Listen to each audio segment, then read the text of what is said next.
side of him. I think he's still that same Steve. He's still that. But now you're also seeing another side of him that he never had to show. Steve Harvey found his footing in the world of television hosting and is now best known for his tenure on Family Feud. Viewers may also recognise him as a long-time host of the Miss Universe pageant, head honcho of the Steve Harvey Morning Show, and author of the best-selling book. However, the beloved host has several strange acts following in his wake. From defending act like a lady, think like a man, a publicly defamed actor to a history of infidelity, Harvey's problematic history has been outshined by his public image. The same Steve that went to go watch Mark Curry do his whole sitcom and then stole everything Mark Curry had. Cat Williams recently caused some agitation with his lengthy conversation about Shannon Sharps exposing Steve Harvey. Williams implied that Steve Harvey in his television series The Steve Harvey Show had copied Mark Curry's portrayal of Mark Cooper in Hanging with Mr. Cooper. Additionally, he claimed that Harvey would never succeed as a movie actor, so he kept presenting sitcoms and Family Feud. Meanwhile, Ed Lover appears to have validated Cat Williams' allegations regarding Steve Harvey and his issues with Bernie Mac. On January the 5th, the renowned DJ released a new episode of his Come On Son podcast, supporting Williams' account that the comedian had shared on the most recent episode of the club's Shay Shay podcast. After stating that he'd been a friend of Bernie Mac's until the day of his death, Ed Lover continued. Williams goes on to say that he was supposed to be one of the kings of comedy that they approached him after Bernie passed. He said in the episode that he didn't want to go on the Kings of Comedy tour because of Steve Harvey's treatment of Bernie Mac. The stuff that Cat Williams said about Steve Harvey calling to try to get Bernie's role on Ocean's 11, and that kind of stuff, Bernie told me out of his mouth. I believe Bernie Mac when he said Steve Harvey hated on him, Ed said. The original Kings of Comedy, which featured Steve Harvey and 3 of his friends, created a sensation in the world after they solidified their place in the Comedy Hall of Fame 2 decades earlier. The show broke box office records and served as a catalyst for the modern comedy show. The other 3 performers, Bernie Mac, D.L. Hui, and Cedric the Entertainer, all had different styles and utilised material based on African American life in America and black-white differences.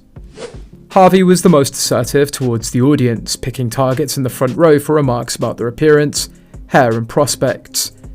At the time, he was said to be the smoothest of the performers, which partially explains why he was able to make the transition to television so smoothly. Conversely, Bernie Mac took a distinct, perhaps the most hard-edged approach, and some of his writing even strayed beyond comedy and into the scars of real life. But based on what one of the band members seems to have just revealed to the public, it appears like Steve Harvey may have been envious of Bernie Mac's attitude, and that little hiccup is what turned into a long-lasting feud. The internet is raging over it.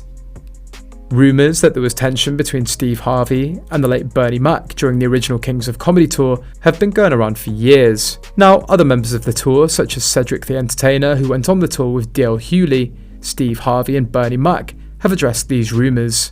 Yeah, I mean, they were kind of guys, they're both alpha males, they both just saw it different, you know what I'm saying?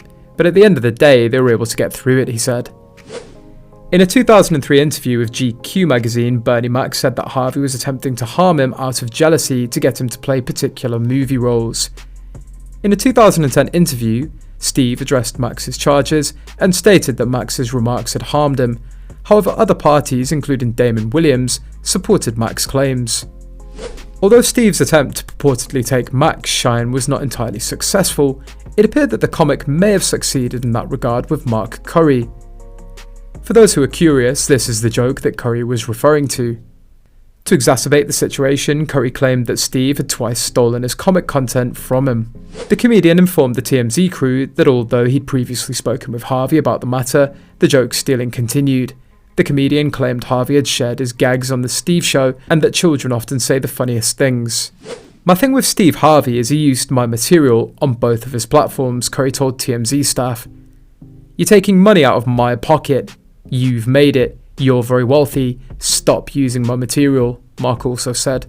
I saw him and I went up to talk to him and said, "Baby, you're using my material, taking money out of my pocket. You've made enough money. You're very wealthy. You don't have to take it away from me." But then he used it on his other show, The Kids Show. In addition to all of this, Steve's employees have accused him of bullying them. After the major relocation of his talk show to Los Angeles, Harvey allegedly demanded items usually designated for tour riders in a startling memo that he issued to his new employees. There will be no meetings in my dressing room, no stopping by or popping in, no one. Don't come to my dressing room unless invited. Don't open my dressing room door. If you open my door, expect to be removed. He said that the security team would prohibit anyone who had the intent to see or speak with him from standing at his door. He wanted all of the ambushing to stop now, including the TV crew. You must plan an appointment. Harvey stated this in the memo, which was obtained in May 2017 by Chicago blogger Robert Feeder. Harvey maintained that he was looking for more time to spend with me throughout the day, saying that the memo was issued to address the permissive open-door policy he had allowed during the run of his show in Chicago. A few days later, he repeated this explanation about the leaked letter while speaking with Entertainment Tonight. Williams also accused Harvey of lying about his past. Harvey's always been open about his time trying to make ends meet while being an aspiring comic. It was a tale that, if false, Williams took offence to. Williams knew personally what it was like to manage on the streets with little financial resources or safety nets. The idea that Harvey might have been fabricating his past rubbed the wild and out Alum the wrong way. But Williams' issues with Harvey weren't anything new. He'd been calling out the former Steve Harvey Show star ever since 2008. But calling into Jamie Foxx's old radio station, Foxhole, Harvey asserted that he was confused by Williams' grudge, and even claimed that the two had already spoken to each other personally. "I've always been cool with Kat," Harvey once said. He said in an interview that back in LA, I didn't know who he was. I mean, understand, I didn't know who he was when I was on the radio in LA. He hadn't been in any movies or anything. The brother just wasn't that known. He was talking about me in the clubs, and I just asked on the radio whoever Cat Williams is to call me. It seems that Harvey took a much more subtle approach when addressing his comedic rival this time. While hosting Family Feud, Harvey told audiences that there was barely a need to respond to haters. He then quoted a Bible verse to illustrate his point further.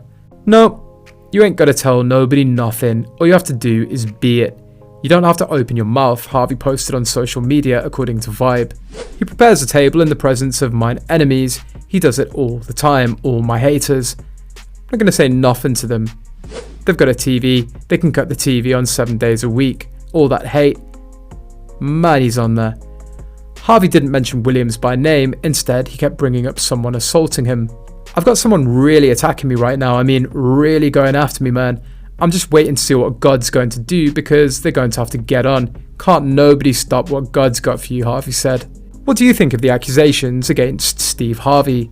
Tell us in the comments. That's all for now, thanks for watching. If you enjoyed the video and found it entertaining, then don't forget to hit the like button below. And if you want to stay updated with more great content like this, make sure to subscribe to our channel by clicking the red button and just ringing the notification bell so you never miss any future content from us. Your support means the world.